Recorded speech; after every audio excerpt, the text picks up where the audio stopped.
Hello friends, मेरा नाम विशाल है and welcome to my channel crypto with विशाल।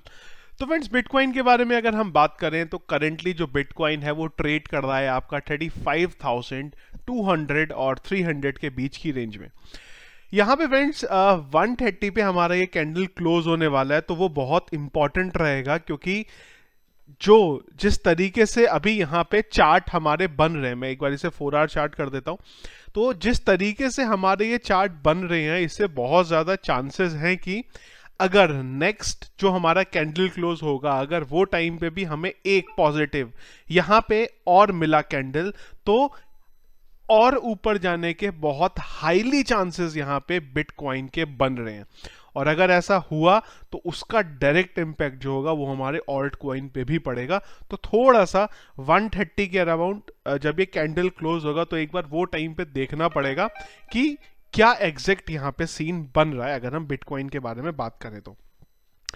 इसके अलावा फ्रेंड्स, अगर हम लोग न्यूज़ के बारे में बात करें तो कोई खास न्यूज़ है नहीं, पर एक इंपॉर्टेंट न्यूज़ मुझे मिली है और क्वाइन बेस के बारे में है वो न्यूज़ कि क्वाइन बेस इंडिया में अपना जो ऑफिस है वो स्टार्ट हो रहा है और उसके लिए वो बहुत ज़्यादा लेवल पे हायरिंग कर रहे हैं, जिसके लिए काफ़ी सारे डिपार्टमेंट में उन्होंने अभी ओपनिंग्स जो है निकाली हुई है। अब आप बोलेंगे यार इंपॉर्टेंट न्यूज़ क्यों है ये, क्योंकि मेरा कुछ और प्रोस्पेक्टिव है इस न्यूज़ से बारे में। और वो न्यूज़ के बारे में प्रोस्पेक्टिव मेरा ये है कि क्वाइनबेस, आप लोगों को पता है कि बहुत बड़ा नेटवर्क है ऑलरेडी। बहुत बड़े नेटवर्क में से वर्ल्ड के जो टॉप और सबसे बड़े नेटवर्क है उनमें से एक आता है क्वाइनबेस।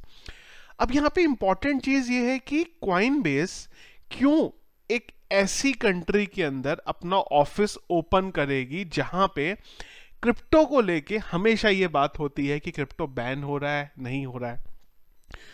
अब दूसरी तरफ अगर मैं इस न्यूज को देखूं तो शायद, मैं ये नहीं बोल रहा हूं आपको क्लियरली, मैं अगेन ये दोबारा आपको इसको डबल कोट्स में ये स्टेटमेंट को दे रहा हूं कि मैं ये नहीं बोल रहा हूं कि ऐसा होने वाला है, पर जो न्यूज़ यहां से मुझे देख के समझ में आ रही है वो ये है कि शायद कहीं ना कहीं हो सकता है कि इनके पास ये इंफॉर्मेशन ऑलरेडी आ गई हुई है कि इंडिया के अंदर जो क्रिप्टो है वो बैन नहीं होने वाला है।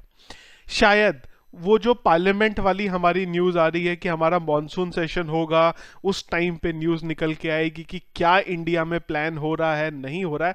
तो शायद, जो मुझे समझ में आ रहा है कि शायद इन्हें ये चीज़ पता चल चुकी है, वो न्यूज़ कहीं से बाहर आई होगी कि नहीं, प्लान इंडिया में क्रिप्टो को बैन का नहीं है।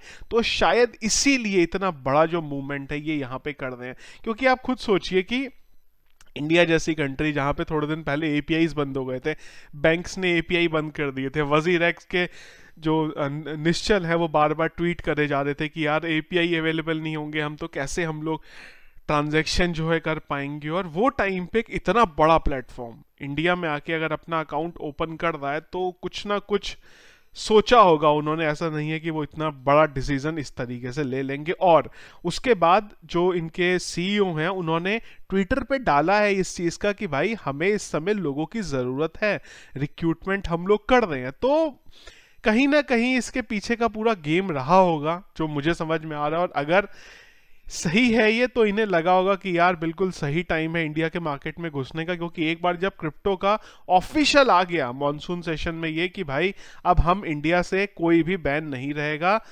तो इसका इफेक्ट बहुत ज्यादा पड़ेगा। और बहुत सारे जो और सेक्टर के जो हैं, जो अलग अलग कंपनीज हैं, वो कोशिश करेंगी कि हम इंडिया में आए। तो ये शायद उससे पहले ही मौका जो है वो फायदा उठाने का यहाँ पे शायद कोशिश कर दें, इस वजह से शायद इन्होंने ये करा। एक ही न्यूज़ है आज के लिए, पर ये बहुत बड़ी न्यूज़ है।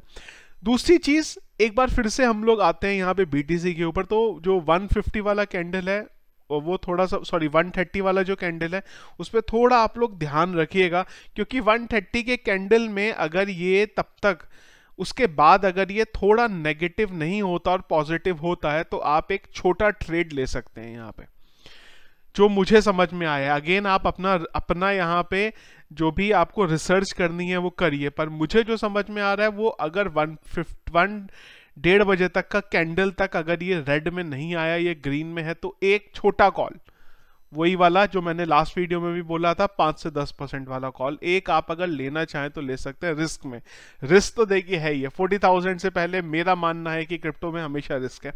छोटा सा ट्रेड लेना है, जो मैं भी एक्चुअली में प्लान कर रहा हूँ, क्योंकि मैं आपको इस तरीके की चीज़ तब बताता हूँ जब मैं खुद से सोचता हूँ कि मैं प्लान कर रहा हूँ। कुछ दिनों से मैंने छोटे वाले ट्रेड ये लिए नहीं है, तो आज मैं देख रहा हूँ कैंडल अगर एक बार हमारा क्लोज होता है तो एक छोटा सा ट्राई मार के देख सकते हैं। ज़्यादा नहीं लगाएंगे, छोटा वाला देख लीजिएगा, अगर आपको आपके रिसर्च के अकॉर्डिंग लगे लेना चाहिए अभी तो। ऑल्ट कॉइन के बारे में हम लोग बात करें तो मार्केट जब थोड़ा अब चल ही रहा है इस समय 4-5% का, तो बाकी के जो आपके ऑल्ट कॉइन है वो भी यहाँ पे अच्छे तरीके से चल रहे हैं। एक बार हम लोग चलते हैं भाई, लॉस में कौन है सबसे ज़्यादा, तो कोई यहाँ पे बड़ा नाम है नहीं इस समय, सब ऑलमोस्ट आपके अच्छे ही लेवल पे चल रहे हैं यहाँ पे। तो वीक, और एक चीज़ और भी बहुत अच्छी है जो नॉर्मली होता नहीं है, हमारा वीकेंड। वीकेंड में हमें अक्सर ज़्यादातर जो है क्रिप्टो में हमेशा नेगेटिव न्यूज़ ही मिलती थी, पर अभी जो वीकेंड है वो टाइम पे भी हमें अच्छी न्यूज़ मिल रही है, जिस वजह से थोड़ा अच्छा लग रहा है। क्योंकि कल जब हमारा स्टार्ट होगा डे, तो नॉर्मली मंडे ट्यूसडे के टाइम पे आपका मार्केट अप रहता है, नॉर्मल ट्रेंड यही रहता है, अनटिल अनलेस कोई खतरनाक कोई न्यूज़ आ जाए तो अलग बात है। अनटिल अनलेस आपका जब मंडे ट्यूसडे के राउंड आपका 2-3 दिन तक मार्केट जो है वो ग्रीन में ही रहता है। तो ये कैंडल इसलिए भी मैं आपको बोल रहा हूँ क्योंकि अगर ये कैंडल आपकी ग्रीन में रही तो कल और परसों आपको बहुत बड़ा पंप देखने को मिल सकता है, अगर हमारी जो अगली कैंडल है वो ग्रीन में ही क्लोज होती है, रेड में नहीं आती। तो अगर रेड में आ गई तो फिर वही रेंज चलती रहेगी आपका, फिर 33, 34, 35 के बीच में ये जो है यहाँ से घूमता रहेगा। तो ये था फ्रेंड्स हमारा आज का वीडियो। अगर आपको पसंद आए तो इसको लाइक और शेयर जरूर करिएगा। चैनल में अगर आप नए हैं और आगे भी मेरे वीडियोस देखना चाहते हैं तो ज़रूर हमारे चैनल को सब्सक्राइब कर लीजिएगा। Thank you.